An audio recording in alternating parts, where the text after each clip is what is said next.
Welcome to the Smart Property Investment Show with your host, Phil Tarrant.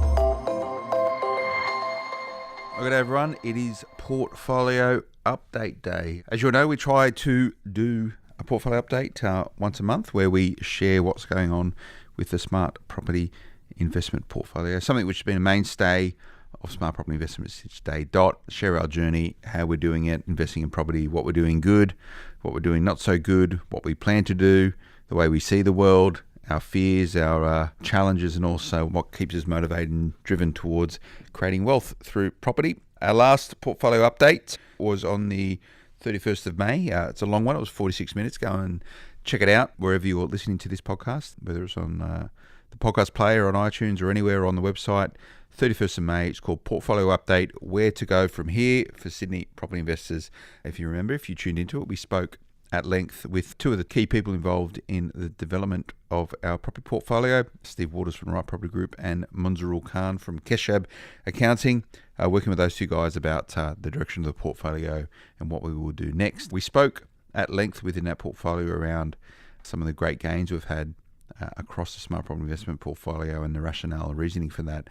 We also spoke about some of the challenges that we have in terms of the ongoing maintenance of the portfolio, and maintenance means many different things, but one of them is the financial side of things. So ensuring that we can sustain the portfolio through cash flow cycles, some lumps and bumps, and in particular, how we can improve the cash flow position of our portfolio. And when we spoke about it in that podcast, we reflected back on the previous property update we did, where I'd just come out of a meeting with our mortgage broker, Ross Kane from Aussie, Parramatta, saying how we probably can fix the cash flow position portfolio in a very positive way by just addressing some of the interest rate disparity we had across our portfolio and what we were going to do about it. So we said we'd get Ross back in and see where he's at with all this, and I'm happy to report that I have him here in the studio with me right now, and we've just come off the back of a pretty good strategic meeting around what do we do about our interest rates and how we see the future moving ahead short term,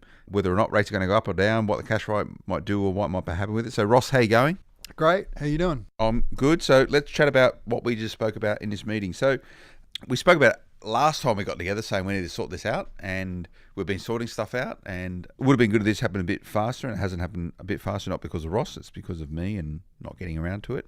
But someone said to me recently, I mustn't be hurting you very much, Phil, if you're not accelerating getting this resolved. And yes, it is hurting. It's funny how you choose the frame, whether or not something's hurting enough to take action. And from our scenarios that we worked up then today, Ross, we can save $25,000 a year pretty quickly, and that's hurt money. It's proper hurt money, right? Oh, definitely, it's hurt money, and it's common. Everyone says I'm busy. Everyone you talk to on the street these days says I'm busy, and it's a matter of making the time to do the most important things, and looking after your portfolio is one of those things that you need to take. No one else is going to do it for you. You need to take the time to do it for yourself. And I would argue a lot of people get caught up in all the nice stuff around property investment, like, where am I going to buy and what this property doing and what's the value of it. But all that's largely relevant if you can't hold on to your property portfolio. And one of the best ways to hold on to your property portfolio is make sure your mortgages are right. Exactly, because the biggest cost that anyone who owns a property portfolio is normally the interest that you pay. And a small difference in interest is massive savings, as we've looked at today. So before we get into the intricacies of our portfolio, and we'll break it down for you all so you know what we're up to. Let's have a general chat around the current finance environment or the ability for property investors to get finance. We're still in the middle of the Royal Commission, and what is happening there is that a real oversight is being placed on the behaviours and attitudes of the banks and whether or not they're acting in the most appropriate way for their customers. I think in summary with this, I would say that there should be and there will be hopefully a mindset shift back to how banking used to be, and banking used to be about the customer.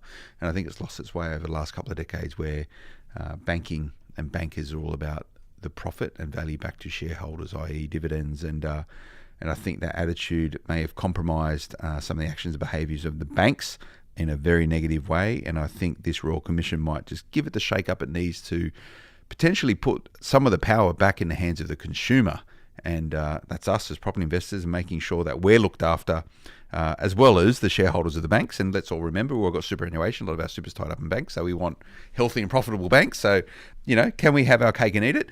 Can we get banking back to how it used to be back in the 80s? It was before, I think I had a Dollarmite account back in the 80s, but it was more about helping the consumer out, wasn't it? Yeah, I mean, growing up, and I've been in lending for 20 years, and it was all about the character of a person, their credit worthiness, and it was look at an overall view. And obviously, with the increase in regulation now, it's not about the consumer; it's about black and white, and are the banks following the guidelines? And everyone's in a state of fear with the Royal Commission that's going on.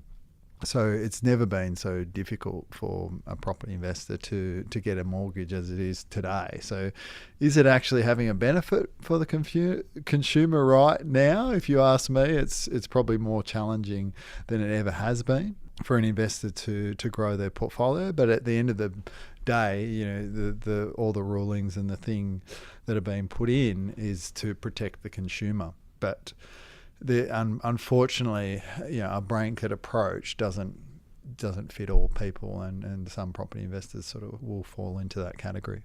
It is getting harder for investors, and it's probably going to stay hard for quite some time.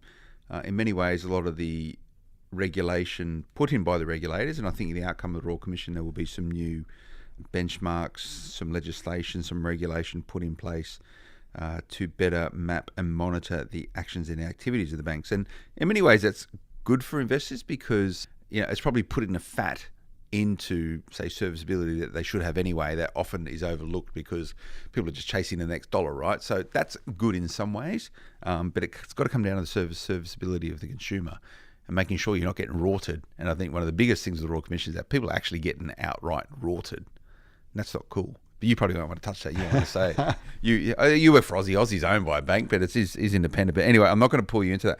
So why I want to talk about the Royal Commission and the lending environment is that a lot of that will shape the decisions that investors make. And then when we look at our portfolio, obviously a lot of the conversations we have is trying to crystal ball what's going to happen to the market. So if you're shifting from interest only to principal and interest, there's a lot of macro and microeconomic factors involved in that, plus your own circumstances.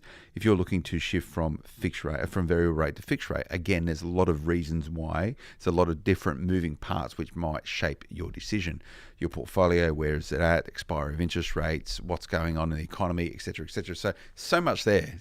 Often you just got to go, this feels like the right thing to do, right? So, how do you see that, Ross? Yeah, well, it's very important to review your portfolio regularly, as for the reasons that we've mentioned. But if you look at all the changes that have gone on, particularly in the last 12 months, with changes, varying interest rates in regards to principal and interest only, and then you've got fixed interest only and principal interest rates. So the rates are so varied amongst your options. So to make an informed decision about your portfolio, as we said, one of the biggest costs is interest.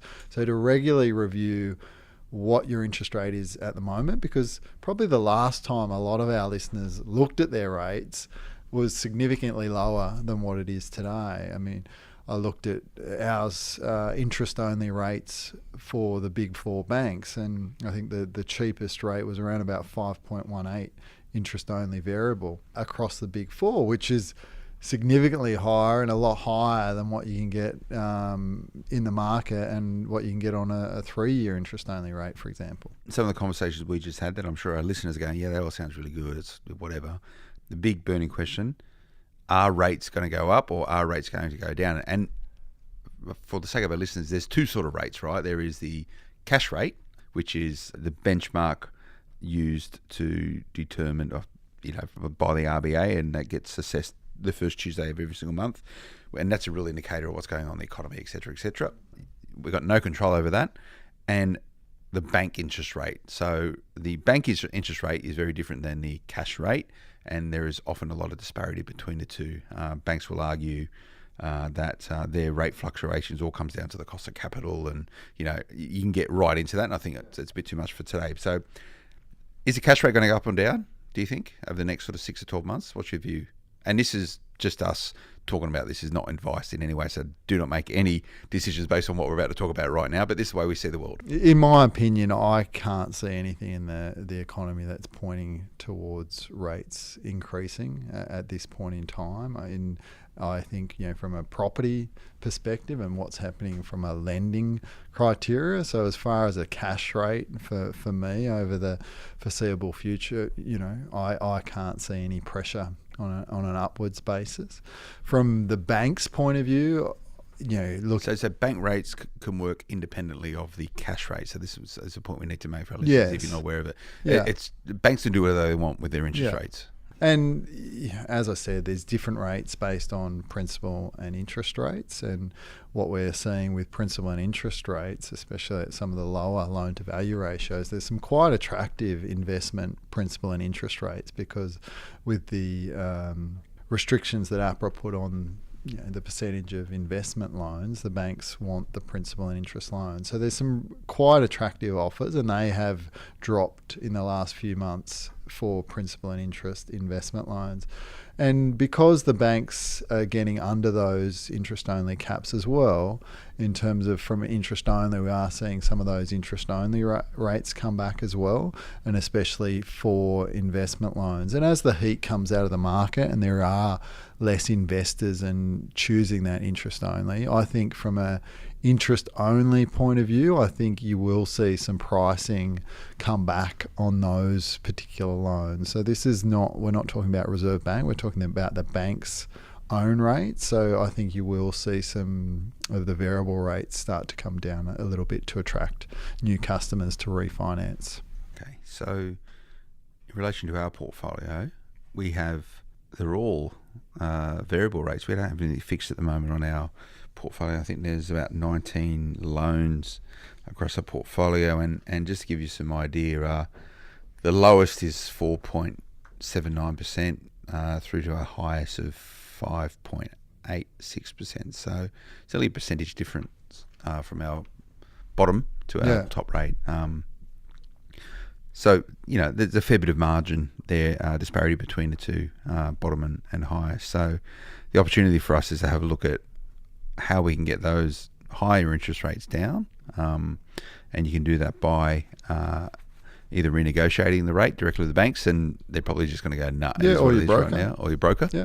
We can shift from a interest-only variable rate to a fixed rate, and we can therefore get some savings there on the interest rate, or we can shift to a principal and interest rate, fixed or variable, and even get better savings there as well. But we don't want to start paying down the principal on these loans right now. Potential for us in the future to do so. So the conversations we're having, Ross, is around shifting to fixed rate, 2 or 3 year fixed rates. Yeah, definitely. And I think the important thing to note is when you're looking at that, you've got to look at the factors and we highlighted in your portfolio. For example, there's 3 properties that we mentioned, North St Mary's, Ambervale and Port Kembla, that we are potentially looking at doing some, potential development or subdivision or something. So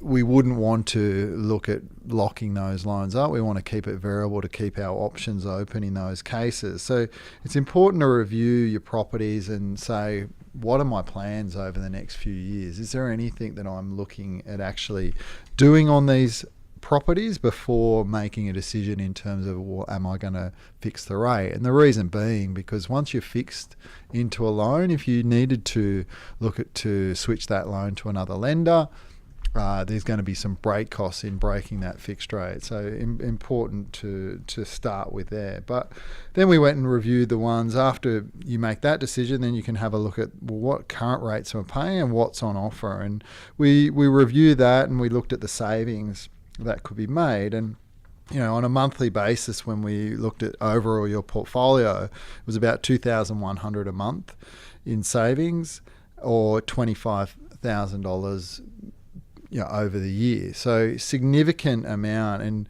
there's nothing else that you could do in your portfolio that would give you that sort of savings. There's only so much, property management fees are negotiable. So for this, just given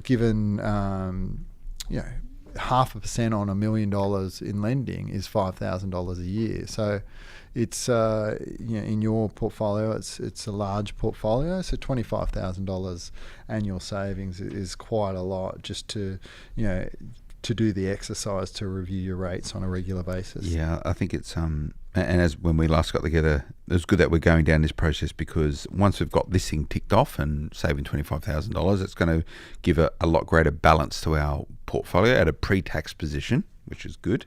And then we can start tinkering with the lower hanging fruit. The stuff which is a little bit more, not as impactful. So maybe negotiating on increasing our rents a little bit, or negotiating on agents' fees, or that sort of stuff. But this is the biggest impact we can do. So this process, and I'm looking at this here. One property we have in Mount Ku-ring-gai, it's got $880,000 worth of debt on it.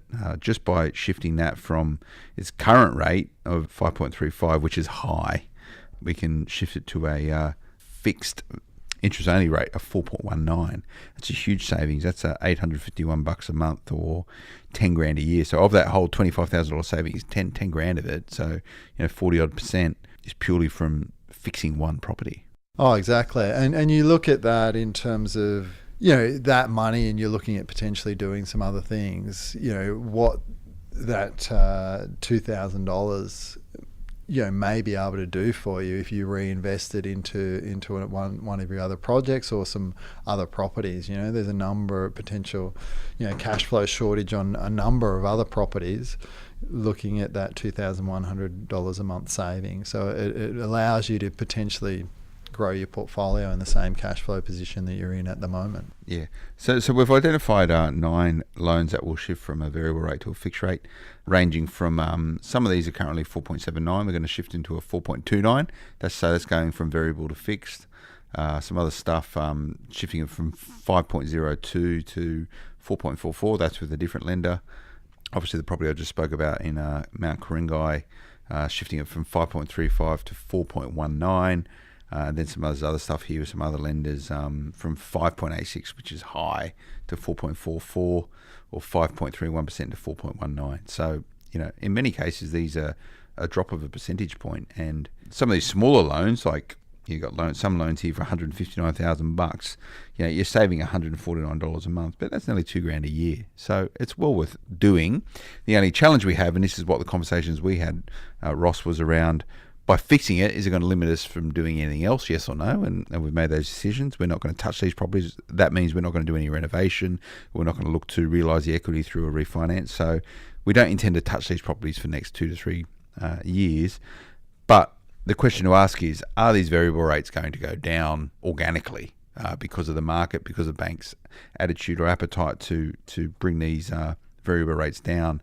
And I think the consensus we had was, no, they're not going to do it, because lending's tough as it is right now. So, why they're going to incentivize, current customers to give them a cheaper rate when they know they're not going to refinance anywhere else because it's so bloody hard to get mortgages. So these are the sort of pressure cooker situation that you work within with this. So you make some assumptions, but the reality of the current rate environment, the current lending environment, means that banks aren't, for current customers, banks aren't too willing to negotiate, are they? Yeah, and especially obviously with these caps in regards to interest-only lending. So they'd probably be more willing to negotiate if you're willing to go into a principal and interest loan. But for an investor like yourself, the cash flow hit would be too great. So they know for interest-only lending that they're not as negotiable as if it was, say, a principal and interest loan, for example. Yeah, so this is the environment we're in. We're talking about rates. It's boring as batshit, but bloody important, isn't it?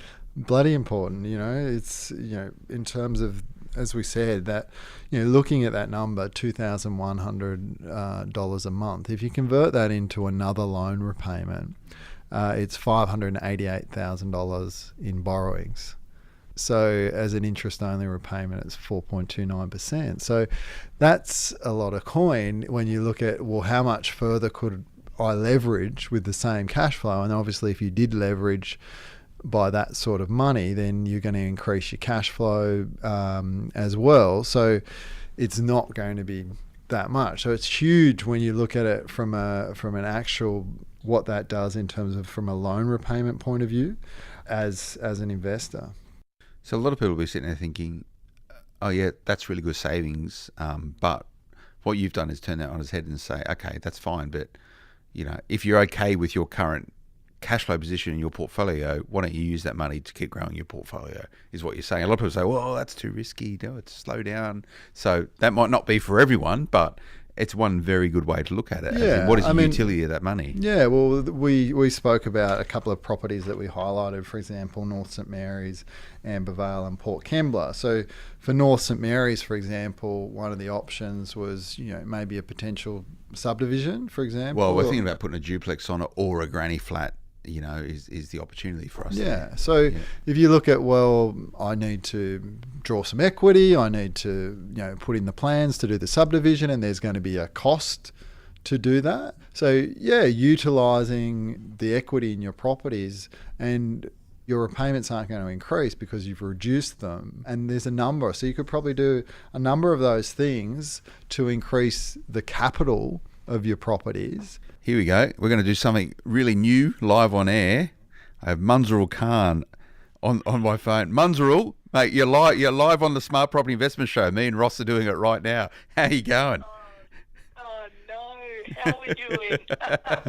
We're going to keep this on the recording. So we're just going through the portfolio and how we're going to look at fixing some of these properties, as we've discussed before on the last podcast. So I will call you when we're offline, Munzerul, but anything to add for our listeners while you're here? No, just to say hello to everyone. Okay, well, there you go. There's a very proactive accountant. I'm happy to report it. It only he called me back in less than an hour, so he's a busy guy. So we'll see what he has to say. What do you reckon Munzerul's going to say? VIP, mate. Yeah, VIP. there you go. I think he's going to say that's great, and Munzerul would think the way you'd be thinking, as in, okay, that's $25,000 of savings. What are you going to do with it? There's lots you can do with $25,000. So it's good. I'm happy with how we're tracking with this.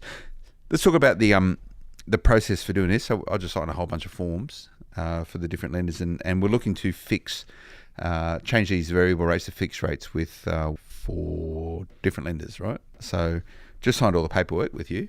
What happens now? Like, is that the extent of the work? Yeah. So, and I guess what we also considered when doing that was, when are your interest only expiry dates? Because a key consideration when you are looking at fixing is it going to take me past my current interest only expiry dates? And it's important to keep it within that, because halfway through you don't want it rolling over onto a principal and interest loan, and quite often the lenders won't fix it if your interest only expiry. So that's a key thing that we looked at. And so one of them, for example, will only fix for 2 years because it was to stay within that interest only expiry date. So the process, because we're only switching products and we're not actually changing the credit contract at all, so there isn't any credit assessment done in this respect. So it is a product switch from a variable to a fixed rate product, remaining on an interest only. So that goes to the lender, they apply, and it's a fairly simple process to do that. So I don't have to do anything else. That's good. He's smirking at the moment, knowing that he's got to do all the hence the reason why I got a good mortgage broker. So is there a chance they'll reject it? Can they reject it and just go, nah, not going to do it? Or it's highly unlikely they would? Because we've done the checks, and no, it's a simple product switch. There's no change in credit at this point. We're not increasing or anything, so it's not an approval process. It's more an internal process from the lender. Okay, and will there be a period of negotiation? Will they say to you, okay, we'll give you this fixed rate, or it's just that's the fixed rate they're offering the market and we're guaranteed to get that fixed rate? Yeah, so they're the advertised fixed rates at this point in time. So can you negotiate with them and try and get even cheaper? In some cases with fixed, but most of the time it is what it is. It is what it is, yeah. Okay, and then will we just get a letter from the bank saying, FYI, you've moved to a fixed rate loan at this rate for this period of time, and this is what will happen after that fixed rate period expires? Exactly. So they'll send out a confirmation. This is your the new details. These are the new repayments, and do you still want it taken from the same account in some cases? Okay. So we're moving from a variable rate product. So variable rate meaning that the interest rate fluctuates up and down, often up, in the current lending environment, less likely down, and that's a whole bunch of mechanics which will influence what the current bank interest rate is. So we're moving to a fixed rate, which says that the rate is X, and therefore our repayments will be exactly the same for the next period that it's fixed, so say 3 years. So after that fixed rate period expires, what happens with the loan then? So after the fixed rate expires, it goes back to a variable rate. So if you're still within your interest only window, it'll go back to an interest only repayment. So once your interest only period expires, that then goes on to a principal and interest. And this is a key thing and a key consideration for a lot of our clients at the moment, especially our investors, because they no longer qualify under their bank's stricter guidelines with all the things that have happened with the APRA and the Royal Commission and banks tightening up. So it's important to look at when your interest-only expiries are happening and making sure you've got those cash flow buffers or what your plan is. So tip for the listeners is to make sure you've got those documented and diarised, and you've got a plan well in advance when those interest-only periods are expiring. So there's two things that can happen there, and correct me if I'm wrong, Ross, is you automatically shift to principal and interest. So it means that your repayments are going to go up considerably, and the rate that you receive then will be at whatever the principal interest rate is at that current time. Yeah, so at the moment, as I said, there's quite a large disparity between a principal and interest rate and an interest-only rate. So your rate should discount once it goes on to a principal and interest. Okay, and the other thing that can happen is that you go back through the loan process and you either submit essentially a whole new loan with the current bank under their whatever those serviceability requirements are at that point in time. So in 3 years' time, it might be very different to the 3 years to where we are today, and it might even be better or worse. Or you can refinance that loan with another lender, but again, you're going to have to adhere to their serviceability requirements, whatever that regime looks at that period of time. Exactly right. Okay.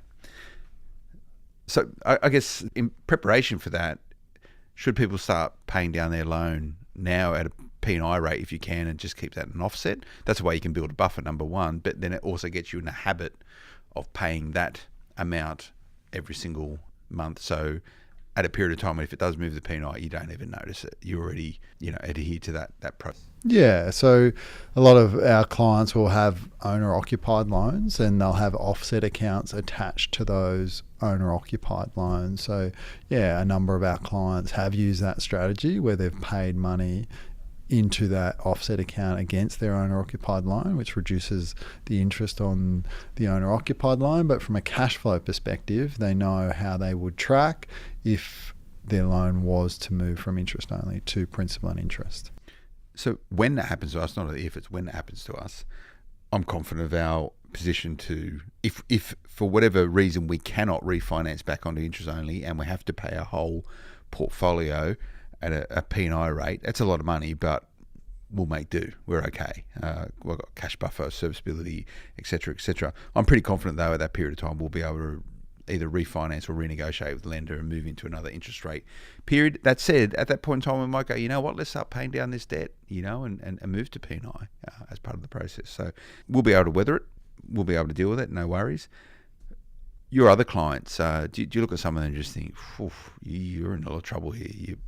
Or are most people sort of savvy and sophisticated enough, and your client base is normally savvy and sophisticated enough, me included, obviously, that they know what's going on? Yeah, I guess at the time when, going back 4 or 5 years ago, when a lot of these clients have taken out the loans, it was quite easy to roll over the interest-only periods. And so a lot of our investors have invested thinking that and looked at their repayments based on interest only. So, it's about educating and making sure that they've got the buffers in place and they've got a plan once they get to that point. Because if you look at it, it's roughly, don't quote me on this, but it's roughly about $1,000 per million. So if someone's got a couple of $1 million portfolio, that's an extra, say on a $2 million portfolio, that's an extra $2,000 a month they need to come up with in cash flow. So it's, if they don't have it in buffers and they can't afford it from their income, it's quite a big hit to someone's portfolio. So they're not managing that and not managing when they're coming off and the buffers that they've got in place. Again, property investing is about your ability to hold a property long term to get the long term capital growth. So it's you don't want to be forced to sell a property in the wrong market. So again, the importance of having those cash flow buffers and a plan in place when those switch over. Cool. All right. Timeline. How quickly can we get this done, do you reckon? Quick. He's smirking again. The thing about video on this, it'd be quite interesting. You see all the subtle sort of non-verbal communication that's going on. But that's cool. All right. Good. Well, unless we've spoken to Steve Waters of Right Property Group. We've run this scenario through him around what we're looking to fix on the basis that it means that we can't really do anything on those properties for a period of time. And he concurs that this sounds like the right strategy. We do have some interest rates sitting on some properties which are sort of 5.04, 5.19 with a particular lender that their fixed rate stuff isn't that different from that, so we're just going to leave it as variable, aren't we, is the idea? Yeah, with some lenders, they're offering really attractive rates for interest-only fixed rates. With other lenders, they're around the same or in some cases higher. So it's a matter of looking at your lender and seeing what they're actually offering to see whether it's worthwhile to do that. Cool. So got the green light. Steve Waters agrees. Munzrel will come back, no doubt, today saying, yeah, all sounds good. Yeah, so let's do it. And let's save this money. It's great. But you've got to be proactive with this stuff, and your mortgage broker, and I'll make this point, your mortgage broker is only as good as the information, the energy, the attention that you provide them.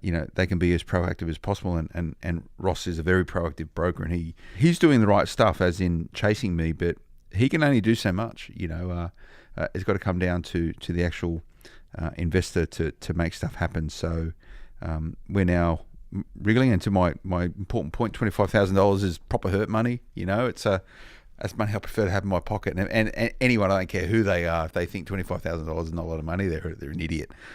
So to me, $25,000 is a loss of money. And I've got to sort my stuff out to make sure that we get this, and we're actually doing that right now. So I'm happy to talk about my own personal sentiments towards this portfolio, and I'm quite critical on myself, and I'm busy. Everyone's busy. I've been traveling a lot. I've been OS. So what? It's a connected world, and you don't need to be sitting at your computer in Sydney to be able to making stuff happen. So I've got every excuse under the sun why I haven't done this earlier, but it comes down to the investors. So this is now something I just need to get sorted out, and I'll be happy once it's done because I don't have to think about it anymore, and I can start thinking about the other stuff that we can do to help improve this cash flow position. And some of that's the cool stuff, the exciting stuff, and that is, potentially doing a knockdown and a build of a duplex. So if your mortgage broker isn't connected and engaged in with you, if you speak to them once a year and then they forget about you, it might be time to think about another mortgage broker.